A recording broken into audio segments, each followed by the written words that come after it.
신약성경 빌립보서 1장 12절에서 18절까지 말씀, 우리 한 절씩 교독하고 18절은 같이 읽도록 하겠습니다. 형제들아, 내가 당한 일이 도리어 복음 전파의 진전이 된 줄을 너희가 알기를 원하노라.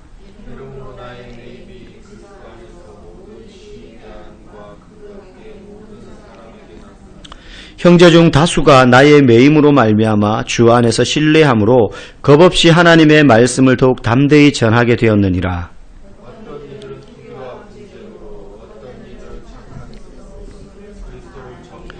이들은 내가 복음을 변증하기 위하여 세우심을 받은 줄 알고 사랑으로 하나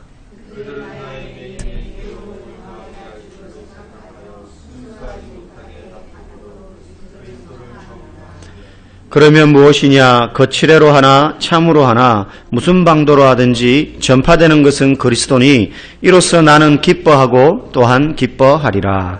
아멘. 사용되고 있습니까? 라는 제목으로 잠시 말씀 전하겠습니다. 여러분, 감옥에 갇혀 있는 분들, 재소자들이라고 말하죠. 죄를 지어서 그 형벌에 따라 이제 투옥 생활을 하시는 분들 혹시 만나보신 적 있습니까? 가끔 이제 그런 구치소에 예배를 인도하거나 아니면은 뭐 어머니 학교나 아버지 학교 때문에 강의하러 이렇게 가끔 갈 일이 있었습니다. 가면 보통 사람들이 들어가면 약간 이렇게 주눅이 들어요. 일단 무섭잖아요. 거기에 무슨 죄를 지어서 온 분들인지 모르지만 거기는 막 좀 중범죄자도 있고 또 가벼운 경범죄로 들어온 분들도 있고 그렇겠지만 모르니까 무서워요. 일단 거기 있는 사람들. 그런데요, 그렇게 잘못을 했다고 해서 판결받아서 투옥되신 분들 중에 일반적인 범죄자와는 좀 다른 모습으로 잡혀서 투옥되는 분들이 있어요.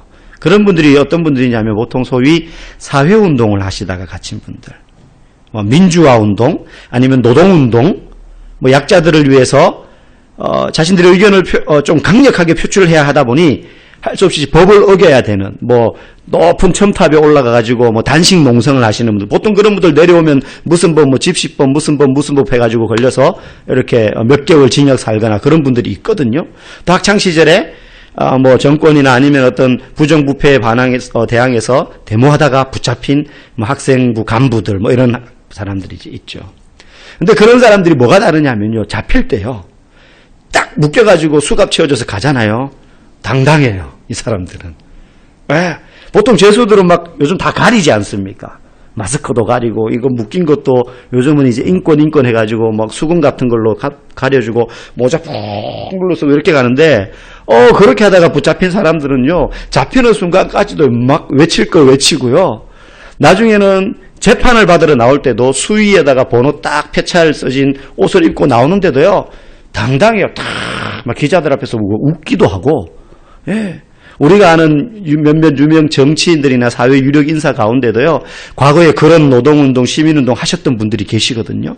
그래서 인터넷에 조금만 그분들 이름 쳐보면요, 그분들 붙잡혀가지고 수위 입고 재판받을 때 그 당당했던 모습 같은 게 이렇게 자료로도 확인이 됩니다. 물론 그들의 모든 발언이나 그런 일들이 100% 정당하다라고 다 말할 수는 없지만, 그런 분들이 당당할 수 있는 이유는 다른 죄수들은 자기의 욕심 때문에 범법 행위를 했지만, 그런 분들은 사리사욕에 의해서가 아니라 적어도 공공의 이익을 위해서, 그리고 좀 연약한 자들의 편을 들기 위해서 좀 과격하게 하다 보니 잡힌 거예요. 그러니까 당당한 거죠. 나는 내 사익을 위해서 이런 일을 한 게 아니다라는 자부심이 있는 거죠. 법에 어긋난 건 잘못이지만 내가 이 일을 하게 된 동기는 부끄러움이 없다. 그래서 당당한 거죠. 오늘 본문에 나오는 바울도 사실 그와 비슷합니다. 바울은 지금 이 빌립보서를 쓰고 있을 때에 감옥에 갇혀 있습니다. 로마, 엄밀히 말하면 우리가 생각하는 그런 철창이 있는 감옥은 아니고요, 가택연금 상태입니다. 집에 붙잡혀 있는 거예요. 그런데 그 집 밖으로 못 나가요. 집 밖으로 못 나갑니다. 집 앞에는 로마 군병들이 똑같이 지키고 있습니다. 그런데 가택연금되어 있는 상황이라는 것이죠. 자유가 없는 겁니다. 근데 바울은 왜 가택연금되어 있습니까? 자기의 명예나 이익을 위해서 뭔가 활동을 하다가 로마법을 어긴 걸로 잡혀 들어간 게 아니라 그리스도를 전하다가, 복음을 전하는 게 눈에 가시가 되어서 유대인들의 그런 음모와 여러 가지 일들 때문에 뭔가 로마법에 바로 저촉되는 건 아닌데 이 바울 때문에 사회의 민심이 좀 소란스럽다. 뭐 이런 것들이 좀 중첩돼서 바울이 잡혔어요. 뭐 엄밀히 따지자면 황제를 신으로 숭배하지 않고 다른 신을 섬긴다. 이거죠. 약간 괘씸죄 비슷한 거예요. 그래서 바울은 자신의 명예나 성공을 위해서 일하다가 잡힌 것이 아니라 복음을 전파하다가 잡힌 것이기 때문에 바울이 빌립보 교인들한테 편지를 쓰는 이 빌립보 서신을 보면요. 당당함이 넘쳐납니다. 부끄러움이 없다는 거죠. 내가 무슨 부끄러운 창피한 짓 해가지고 지금 잡힌 게 아니라 예수가 그리스도시요 하나님의 아들입니다라는 복음을 전하다가 잡힌 것이기 때문에 당당한 겁니다. 그러면서 오늘 보면 12절에 이렇게 말해요. 12절에 보면 이렇게 말해요. 내가 당한 일이 도리어 복음 전파의 진전이 된 것을 너희가 알아줬으면 좋겠다. 그러면서 13절에 이러므로 나의 매임이 그리스도 안에서 모든 시위대안과 그 밖의 모든 사람에게 나타났으니, 시위대라는 말은 황제의 근위병들을 말합니다. 그러니까 보통 군인들이 아니에요.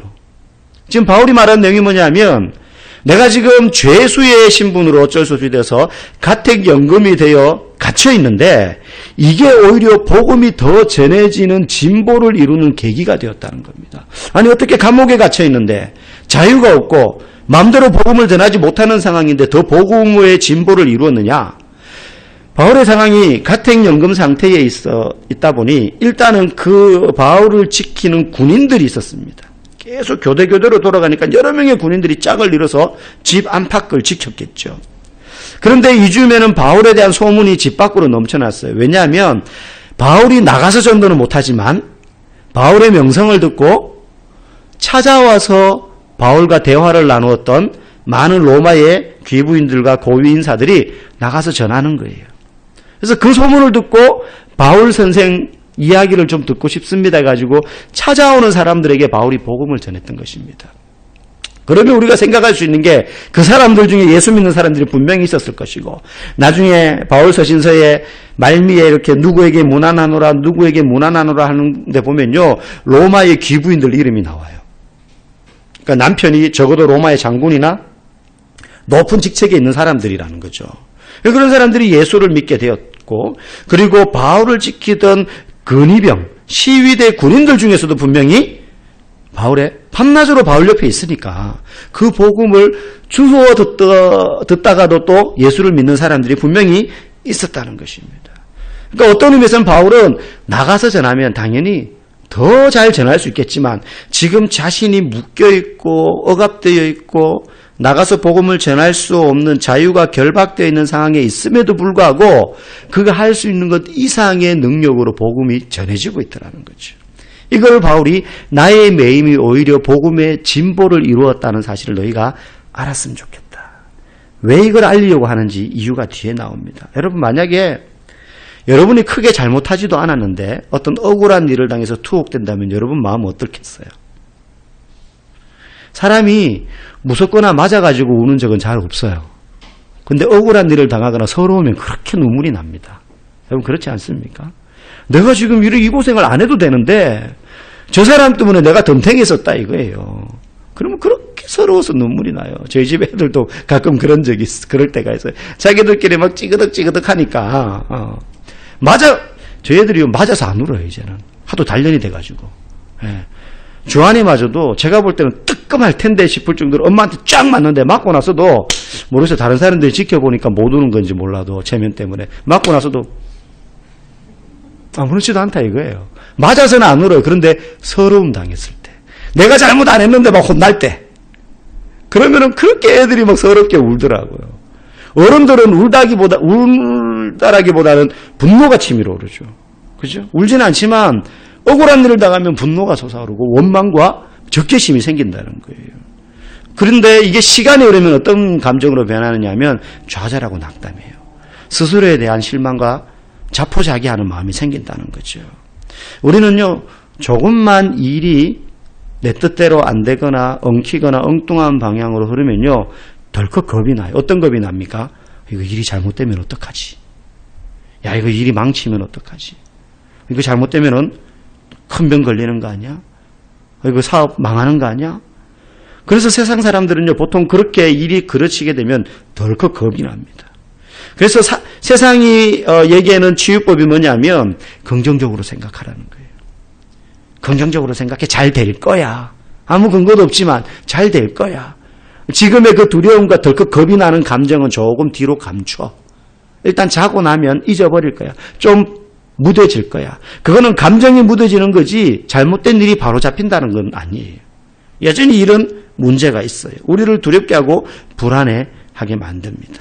물론 그것도 도움이 영 안 되는 건 아니에요. 마음이라도 일시적으로 편해질 수 있는 거니까. 그런데요, 성경은 그 정도로 우리에게 사탕 발린 위로를 하지 않습니다. 성경은요, 우리가 생각한 대로 인생이 풀려지지 않고 내가 계획하고 상상한 대로 일이 가다가 어그러져서 덜컥 겁이 날 때 누구를 바라보게 하느냐 하면 하나님을 바라보게 합니다. 성경이 말씀하시는 하나님은 어떤 분이냐? 일을 지어서 성취하시는 여호와이시기 때문이에요. 그분이 일을 만들어 가시지 내가 걱정하고 염려하고 수단과 방법을 강구한다 그래가지고 일이 엉뚱한 방향으로 흘러갔던 일이 제대로 흘러가는 것이 아닙니다. 내가 억울하고 원망당할 만한 그런 어려운 가운데 처하게 될 때 우리 얼마나 많습니까? 억울한 일뿐만 아니라 위기가 많잖아요. 경제적인 파탄이 몰려오기도 합니다. 실직을 합니다. 질병이 찾아옵니다. 가족 간에 다시 회복되지 않을 것 같은 갈등이 생기기도 합니다. 그런데요, 일을 지어서 성취하시는 여호와 하나님을 굳게 믿는 성도에게는 어떤 확신이 생기느냐 하면 이 지금 내 앞에 발생한 문제가 그저 문제만이 아니라 이 문제들도 합력하여 선을 이루면서 하나님이 자신의 일을 만들어 가실 것이다. 나는 이 일이 어떻게 진행되어 완성된 모습으로 나올지 몰라요. 이게 찐빵이 되어 나올지 호떡이 되어 나올지 케이크가 되어 나올지 모릅니다. 막 뒤섞인 것 같아요. 그런데 하나님이 그 일들을 만들어 가시더라는 거예요. 성취해 가시더라는 거예요. 바울이 그렇게 이야기했잖아요. 고린도 교회 교인들이 나는 아볼로파요, 나는 바울파요, 나는 게바파요, 심지어 나는 그리스도파요 막 그러면서 파당이 나뉘어졌을 때 바울이 말하죠. 아볼로는 심었고 나는 심었고 아볼로는 물을 주었으되 오직 자라게 하시는 이는 하나님이시다. 네? 우리가 옆에 텃밭을 분양해서 하고 있지만 작년에도 이제 저는 밭을 해봤지만 가물었어요, 작년에. 그러니까 아침마다 새벽 예배 마치고 나면 호수 끌어다가 물을 주곤 했거든요. 그런데도요, 죽을 놈은 죽고 살 놈은 살더라고요. 똑같이 물 주고 키우고 했는데 어떤 놈은 살아서 열매 맺고 어떤 놈은 풀만 무성할 뿐 열매를 못 맺어요. 옥수수 깠는데 거의 이빨 다 빠진 할머니 모양 듬성듬성해요, 알갱이가. 원래는 이제 영양제 비료를 좀 주려고 하는데 자라게 하시는 이는 하나님이시라는 거죠. 우리가 물을 줄 수 있고요, 땅을 솟굴 수 있고요, 잡초를 뽑아줄 수 있어요. 근데 그렇게 한다고 다 잘 자라는 게 아니더라고요. 그렇게만 해서 잘 자랄 것 같으면 농사 짓는 사람들이 제일 잘 살아야 돼요. 근데 그렇지 않잖아요. 열매 맺게 하시고 일을 지어 성취하시는 분이 하나님이라는 사실을 믿는 사람은 지금 내 삶에 예기치 못했던 어려움들이 작은작은 우리의 삶에 다가와도 이것이 문제로서 끝나는 것이 아니라 하나님이 일들을 만들어 가실 것이라는 굳은 확신 가운데 소망을 가질 수 있게 되는 것입니다. 이 사실을 여러분 잊지 말아야 합니다. 그래서 하나님 앞에서 성도로 사는 사람은 우리가 주의 일을 하다가 실패할 수 있지만 그 실패는 실패로 끝나기만 하는 것이 아니라 심지어 실패조차도 하나님의 일을 이루어가는 과정이요 도구가 된다는 것입니다. 여러분, 이스라엘 역사에 보면 이스라엘이 남유다와 북쪽 이스라엘로 나뉘어져서 가다가 북쪽 이스라엘이 아수르에게 BC 722년에 망하고 586년에 남유다가 바벨론에게 망해요. 근데 그렇게 망하고 유대 역사가 완전히 끝이 난 것 같아 보였어요. 그런데 끝나는 그 시점부터 다시 회복의 그루터기가 있어서 다시 회복이 시작되어 70년이 지나자 남은 자들이 돌아와서 한 10만 명의 그 남은 자들이 다시 성전을 짓고, 물론 옛날의 솔로몬의 성전과 같은 그런 영광스러운 모습은 아니나 다시 그 그루터기에서 새싹이 돋아나는 것처럼 그들로부터 다시 이스라엘의 역사가 면면히 흘러가서 그들의 후손에게서부터 예수 그리스도가 메시아로 나게 되었다는 것입니다. 모든 선지서가 예언하는 것이 그것이었어요. 결국 이스라엘의 멸망은 끝장인 것처럼 보이지만 그 끝장은 회복의 시작과 맞닿아 있는 거예요. 여러분 산을 가면 정상에 오르는 길이요 계속 올라만 가지 않습니다. 여러분 참 산이라는 게 희한하더라고요. 가보면 분명히 이건 내려가는 길인데 계속 골짜기로 내려가는 것 같은 길을 갈 때가 있잖아요. 아니 정상은 저기인데 올라가야 되는데 산은요 이렇게만 되어 있지 않더라는 거예요. 올라가는 길이. 올라가는 것 같은데 골짜기로 떨어지기도 하고 또 올라가는 것 같은데 평지로 가다가 또 내리막을 가기도 하고. 왜냐하면 이렇게 가지 않거든요. 이렇게 돌아갑니다. 이렇게 꾸불렁꾸불렁하게. 여러분 골짜기가 끝까지 맞닿았다는 건요. 골짜기 끝까지 이르렀다는 건요. 그 골짜기에서부터 다시 오르막길이 맞닿아 시작된다는 이야기입니다. 그죠? 골짜기의 끝은 오르막의 시작이에요. 우리가 볼 때 인생의 실패처럼 여겨지지만 그 실패가 하나님 앞에서는요. 다시 올라가는 회복의 시작이 얼마든지 될 수 있다는 것입니다.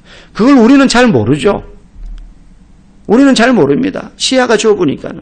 한 치 앞을 내다볼 수 없는 게 우리들이니까. 그런데 우리는 뭘 알아요? 하나님은 일을 지어 성취하시는 분이다.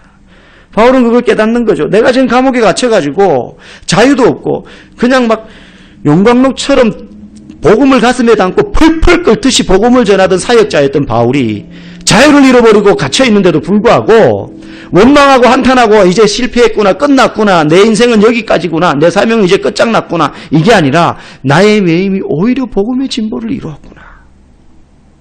내리막이 끝인 줄 알았는데, 골짜기가 끝인 줄 알았는데 그 골짜기라 끝이라고 생각했던 골짜기인 가택연금에서 다시 복음의 진보가 이루어지더라는 것입니다. 다시 복음의 진보가. 오늘 본문 14절 말씀은 바울의 매임이 복음의 진전을 이루었을 뿐만 아니라 교회 공동체에게도 큰 힘이 되는 것을 이야기하고 있습니다. 오늘 14절에 이렇게 말합니다. 형제 중 다수가 나의 매임으로 말미암아 주 안에서 신뢰함으로 겁없이 하나님의 말씀을 더욱 담대히 전하게 되었느니라. 이게 무슨 말입니까? 바울 선생님 같은 저 탁월한 사도가 이제 드디어 감옥에 갇혔어. 이제 끝장났어. 우리 같은 평범한 사람들은 이제 기도 못 펴. 우리가 어떻게 복음을 전해? 그게 아니라 바울이 복음 안에서 갇혔는데도 복음을 전하다가 갇혔는데도 거기서도 계속해서 복음의 열매가 맺혀진다는 소식을 이 기독교 공동체의 성도들이 들은 거예요. 편지를 통해서. 빌립보 교회 성도들이 들었겠죠. 에베소 성도들이 들었겠죠. 그 소식을 듣고 복음이 전파되는 만큼 로마 사회와 유대 사회의 기독교인들의 핍박이 점점점 심해져서 주눅 들고 전도 활동도 위축되고 하는 순간에 이 성도들이 겁에 잔뜩 질려있다가 바울의 소식을 들은 거예요. 바울 선생님이 감옥에 갇혀서 이제 낙심하고 절망하고 포기한 줄 알았는데 거기서도 복음을 전하더라. 저 갇혀있는 이때는 이미 바울이 나이가 많아요. 노인이에요. 저 바울 어르신도 저렇게 갇혀있는 상태에서도 복음을 전하는데 우리는 자유하지 않냐 적어도. 핍박은 있으나 우리가 마음껏 돌아다니면서 만나서 예수를 이야기할 수 있는 자유로운 몸이지 않느냐 이거예요. 그러면서 이 성도들이 힘을 얻게 되어서 오늘 14절 말씀의 표현대로 하면 더욱 담대히 주 안에서 신뢰함으로 겁없이 하나님의 말씀을 더욱 담대히 전하게 되었다는 거예요. 여러분 성도의 교제가 중요한 이유가 여기에 있습니다. 그저 세상 안에 갇혀있는 새처럼요. 내가 신앙생활하는 것이 신앙세계의 전부인 줄 알고 그렇게 신앙생활을 하면요. 뭐가 옳고 그른지를 잘 몰라요. 그런데 다락방과 같은 교제를 통해서 함께 신앙의 교제를 나누고 소그룹을 통해서 나눔을 하면요. 분명히 저 사람이 나보다 믿음이 없는 것 같았고 예수 믿은 연수도 어려가지고 신앙이 없고 성경도 잘 모르는 것 같았는데 나눔하다 보니까는 시댁에 그런 핍박이 있었고 그런 가운데도 믿음을 포기하지 않고 자녀들을 주일학교 데리고 가지고 성경을 가르치고 이렇게 잘 양육하고 있구나. 도전을 받는 거죠. 제가 아는 어떤 여집사님이 남편 부도내고 도망가가지고 하루아침에 알거지가 되었습니다. 갓난애 데리고 교회 기도실에 찾아왔어요. 그래 젊은 애기 엄마가 애기 물 먹일 돈이 없으니까는 젖동량 하러 다니는 거예요. 젖동량 하면서 애 키우고요. 성도들의 도움으로 취직해가지고 일을 하는데 퇴근하고 나면 피곤한 몸을 이끌고요. 기도실에 와요. 그래가지고 권사님들 막 보통 이제 권사님들 나이 많으면 잠이 없잖아요. 뭐 교회가 집이에요. 그냥 그분들은. 가지고 앉아가지고 철회하다가 때로는 좀 조일기도 하시다가 또 정신 들면 또 기도하시다가 또 주무시다가 또 새벽에 깨면 또 새벽 예배 드리고 뭐 이렇게 하시잖아요. 또 그런 분이 많았어요, 그때는. 이분이 그분들 틈에 섞여가지고 퇴근하고 와서 피곤한데도요, 밤 11시, 12시, 새벽 1시까지 완전 철야는 못하지만 밤이 맞도록 기도하다가 애 끌안고 집도 없어요. 그래가지고 기도실에서 자고 주일이 되면은 또 고등부 교사로서 아이들을 섬기고 가르치고 저녁마다 기도회와 토요 노방전도 참석하고 그 사람들이 볼 때는 미련해 보이는 거예요. 저 형편에 투잡, 쓰리잡 직업을 몇 개씩 가지고 말이지 일을 해가지고 한 푼이라도 더 벌어도 모자랄 판에 그래가지고 방이라도 하고 월세라도 원룸이라도 하나 얻어가지고 애를 키울 생각 안 하고 맞잖아요, 그 말이. 그런데 저 애기 엄마는 나와가지고 퇴근하고 오면은 교회로 바로 와가지고는 거기서 기도하고 찬양하고 엎드려서 골아 떨어지고 기도실에서 애하고 끌안고 자고 젖동냥하고 막 미련해 보인다고 이야기하는 사람들이 있었어요. 그런데 시간이 한 달이 지나고 6개월이 지나고 1년이 지나고 5년이 지나고 그분과 오랫도록 제가 이제 연락을 주고받고 교제하는데 지금은 그분이요 중고등학생들을 가르치는 미션 스쿨을 자기 단독으로 만들어가지고 하고 있어요. 쉽게 말하면 대안학교 같은 거예요. 처음에는 공부방처럼 시작하다가 나중에 이게 점점 커져가지고요 학교가 되었어요. 그래서 지금 아이들을요 여름방학 때면 얘들 데리고 2주간 막 몽골 데리고 가고요 베트남 데리고 가고요 너희들 공부 한자 더 하는 게 중요하지 않다. 하나님 앞에서 거룩한 비전을 발견하고 가슴에 담으면 하나님이 그 길 열어주신다. 땅을 보지 말고 하늘을 보면서 살아라. 막 이러면서 애들을 막 질질 끌고 다니면서 막. 나중에 소문이 나가지고요. 학교에서 포기하고 부모도 포기한 애들이 그 집사님한테 데리고 와요. 유 선생님한테 데리고 오면 애가 인간 된다 그래가지고 데리고 왔습니다. 그래서 거기서 막 공부시키는 게 아니고, 물론 공부도 시키는데 얘는 공부해가지고 될 머리가 아니야 싶은 애들은 아예 그냥 하드 트레이닝으로 영성 훈련을 시켜가지고요. 막 그런 데다가 던져놓는 거예요. 몽골 가가지고 너 거기서 그 사람들 어떻게 사는지 보고 와. 막 이러고 막 인도네시아 이런 데 보내고 막 이러는 거죠. 그 이슬람의 핍박 가운데에도 신앙을 지키는 기독교인들을 보고 와. 예배드리러 집에서 교회 오다가요, 인도네시아 같은 경우는요, 전 세계에서 이슬람 인구가 제일 많은 나라가 중동 국가가 아니고 인도네시아입니다. 힌두교, 인도. 집에서 그 본토인들 중에는요, 주일날이라고 예배드리러 교회 오다가 화염병 맞아가지고 타 죽는 일들이 허다해요. 이교도라고 화염병 던지는 거예요. 경찰들이 안 막습니다. 그런 가운데도 그들이 신앙을 지키는 거예요. 그거 보고 오라는 거예요. 네가 얼마나 편안한 가운데서 이 세상에서 살고 있는지. 애들이 갔다 오면 막 정신이 번쩍 드는 거예요. 내가 이때까지 너무 호의호식이었다. 그전에 막 불평, 엄마도 싫고 아빠도 싫고 교회도 싫고 학교도 싫고 자기 인생도 싫고 그랬던 애들이 거기 갔다 오더니 막 애들이 눈이 번쩍 돌아와가지고 막 바짝바짝 뭐 하면 돼요, 선생님? 성경 보자 이러면서 이제 그때부터 가르치는 거예요. 암송시키고. 여러분, 바울이 이야기합니다. 나의 매임으로 인하여서 너희들이 오히려 힘을 얻었다. 오히려 힘을 얻었다. 낙심할 수 있는 상황이었는데 그 반대가 되었다는 거예요. 오늘 이어지는 15절에서 17절 보면요, 좀 특별한 이야기를 바울이 합니다. 15절에서 16절, 17절 보니까요, 바울이 투옥된 것을 굉장히 고소하게 여기는 사람들이 나와요. 아유, 저 감옥에 잘 갇혔다. 근데 이 사람들이 비기독교이거나 유대인들이나 로마 사람들이 아니라 바울처럼 똑같이 예수를 믿는 사람들이었어요. 오늘 15절에 보니까 이런 말들이 나와요. 어떤 이들은 투기와 분쟁으로, 어떤 이들은 착한 뜻으로 그리스도를 전파하니, 17절 보니까 그들은 나의 매임에 괴로움을 더하게 할 줄로 생각하여 순수하지 못하게 다툼으로 그리스도를 전파한다. 이 사람들의 정체가 어떤 사람들이냐면요, 당시 초대 기독교 사회는 여러 부류의 인종과 사회적인 배경을 가진 사람들이 섞여서 신앙생활을 했습니다. 유대인도 있었고요, 이방인도 있었고요. 유대인인데 이방인 지역에서 나고 자란 사람도 있었고요.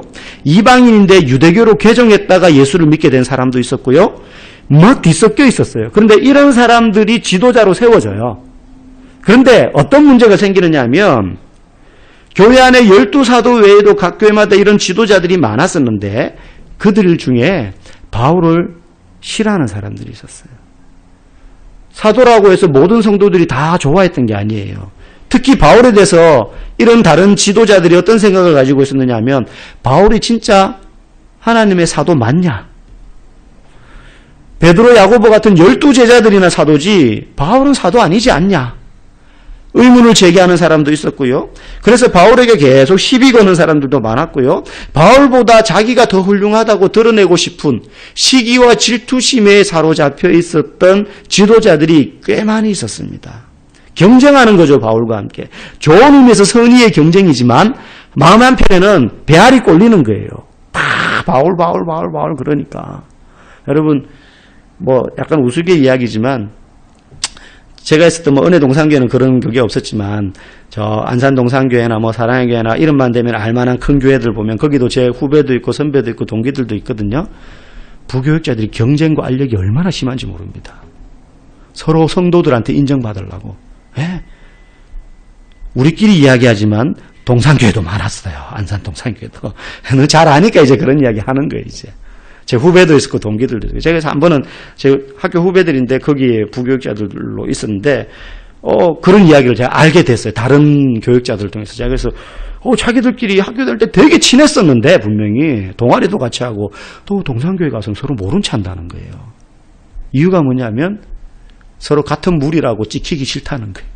그래서 내가 욕을 해줬어요. 이 자식들아, 너네 그런 식으로 그딴 식으로 인생 살지 말라고. 지금 이제 선교사가 있고 이제 개척 나가 있고 그렇기도 한데 막 그런 경쟁이 있는 거예요. 그러니까 초대교회 지도자들 가운데요, 이 바울에 대해서 그런 마음을 가진 사람들이 많이 있었는데 바울이 마침 감옥에 갇히게 되자 기회인 거예요. 자기들이 바울보다 더 훌륭한 복음 전도자라는 걸. 다행스러운 것은 이들이 다른 걸로 이걸 드러내는 게 아니라 바울보다 내가 더 복음 잘 전한다 이거예요.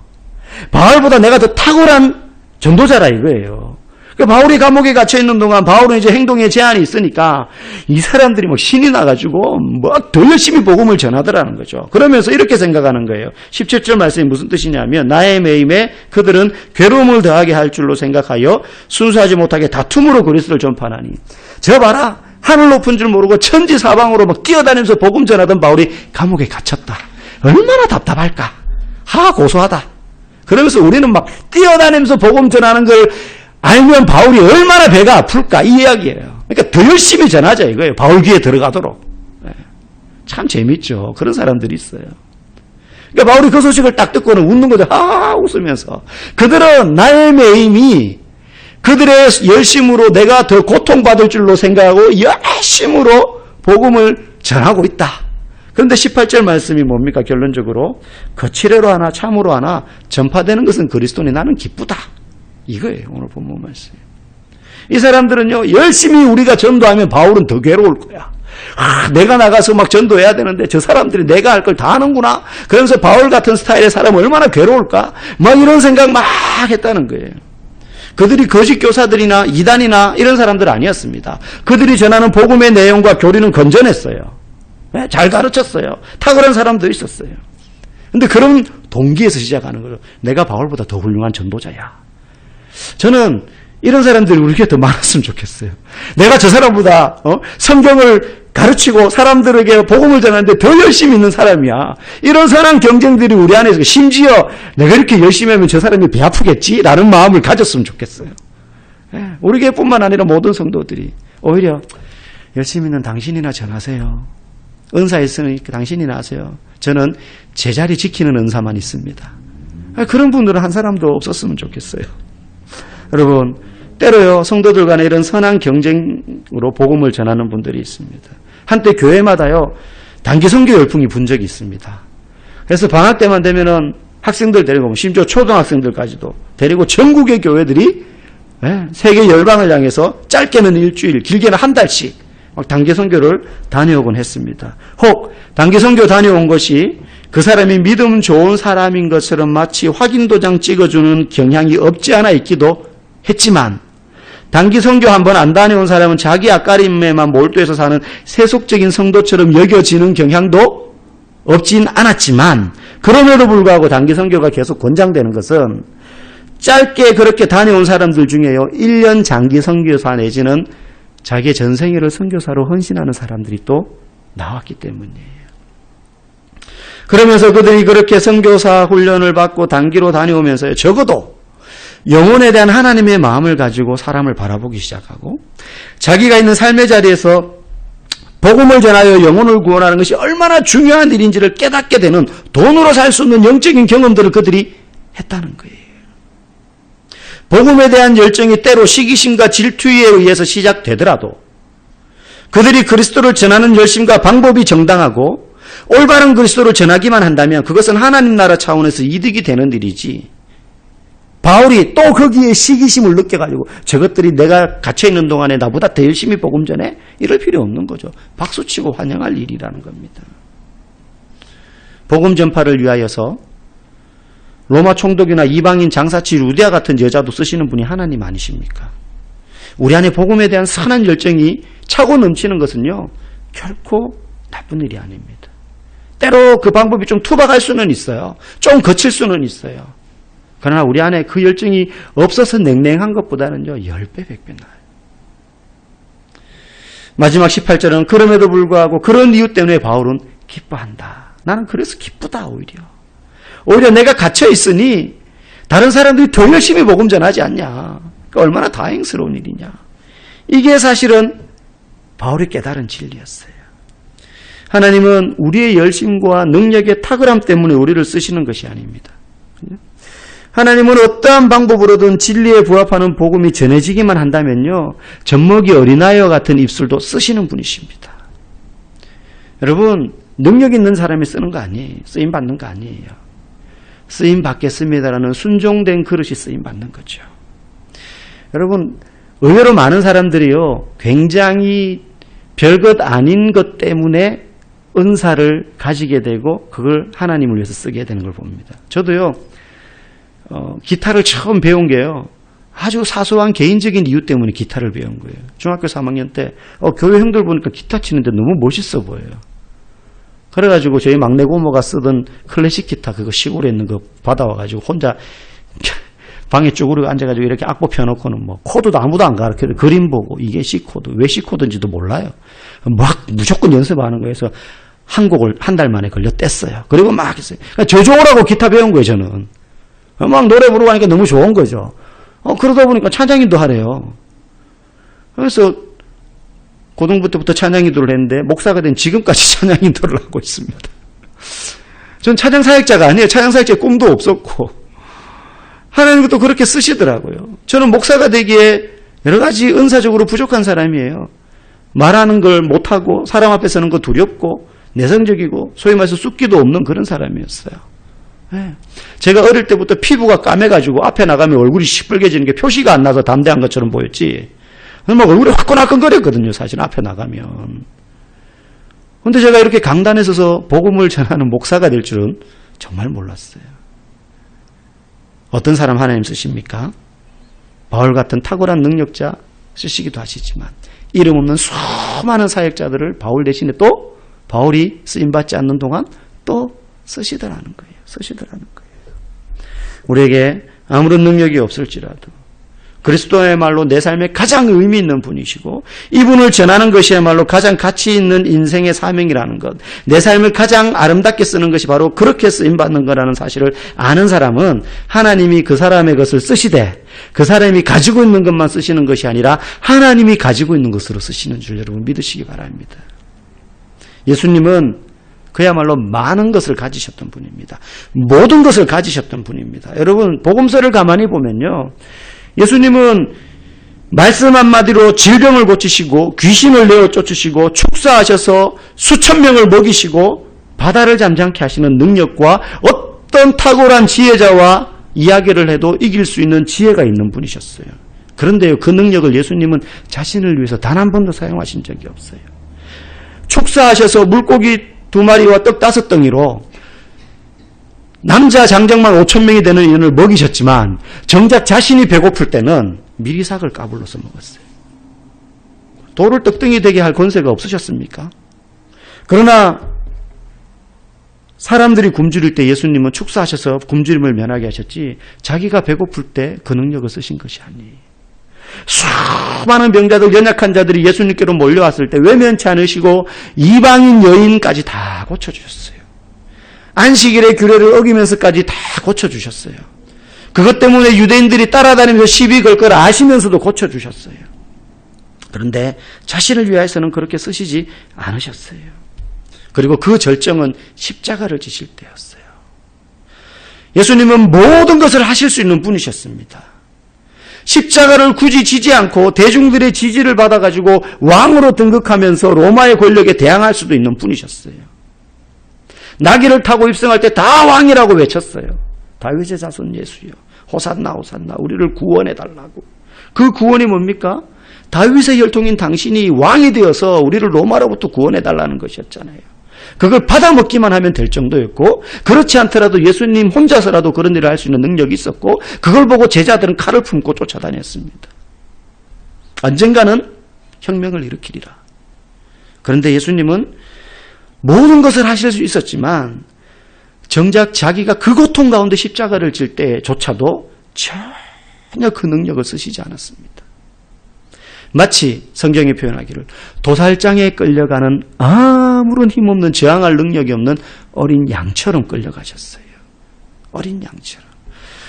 우리는 양을 잘 본 적이 없고 더군다나 도살한 죽임당하는 양을 본 적이 없잖아요. 우리가 사실은. 그죠? 이야기로만 듣고 그림으로만. 근데 전 돼지 잡는 걸 봤어요. 돼지. 옛날에 시골에서 돼지 잡는 건 시끄러워요. 그냥 마을에서 잡을 때는. 요즘은 그렇게 도축 못하죠. 그 도축하는 데 가서 돼지 잡는 걸 봤어요.